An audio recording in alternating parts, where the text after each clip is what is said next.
Mukhang ang ibig mong sabihin ay hindi na natin nagsi-bench tayo sa mga cheaters. Ibig sabihin hindi na siya naapektuhan, natatakot o napipigilan kahit maraming cheaters.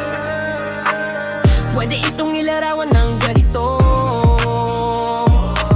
hindi na natin nagsi-bench tayo sa mga cheaters. Sa kabila ng dami ng gumagamit ng unfair tactics sa PUBG Battlegrounds, tuloy pa rin siya sa paglalaro ng maayos at patas. Sa halip na sumuko, lalo pa siyang tumibay at ipinakita na ang tunay na galing ay hindi kailangan ng daya.